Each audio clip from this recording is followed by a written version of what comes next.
Bonjour, nous sommes l'équipe analyste du projet Crédit Rama. Lors de la première période, nous avons livré l'architecture qui vous est présentée, qui est centrée autour du bus de message Kafka pour intégrer les différentes parties composantes de notre projet, celle de la banque à gauche et celle de l'analyste à droite. Cependant, cette architecture avait quelques points faibles, spécialement situés autour de la partie banque. Tout d'abord, les transactions de la base de données et l'envoi d'événements vers le bus Kafka étaient faits successivement, mais pas simultanément, ce qui ne nous permettait pas d'avoir une seule source de vérité. De plus, cette unique base de données est un single point of failure. D'un autre côté, notre time service constitue également un problème pour notre architecture, car ce service n'est pas capable de se resynchroniser en cas de désynchronisation de son temps ou d'autres problèmes.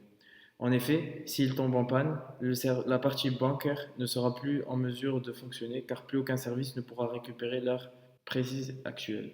Concernant le time service, nous avons tout d'abord pensé à le rendre incassable en utilisant un cluster basé sur un algorithme dérivé des horloges de l'emporte.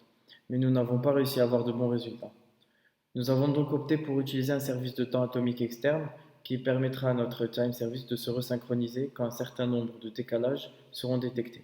Nous allons simuler dans cette démonstration un crash d'une base de données d'écriture et montrer que le système reste résilient et que le business peut continuer. Nous allons vous montrer le contenu de MySQL 1, qui est une base de données d'écriture. Nous allons faire de même pour MySQL 3, qui est une base de données de lecture. Nous allons faire crasher MySQL 1, qui est une base de données d'écriture.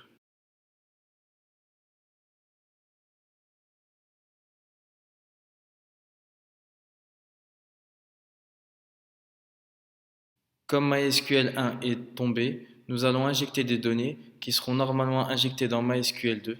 Comme vous pouvez voir, il y a 20 données en plus, puisqu'on en a injecté 20.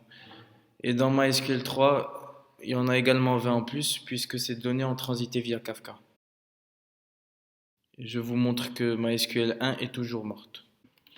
Concernant la partie du time service, nous allons d'abord déployer la totalité de l'architecture, donc l'architecture précédemment développée avec le nouveau time service. Puis nous allons accrocher à ce time service un terminal pour pouvoir voir ses logs.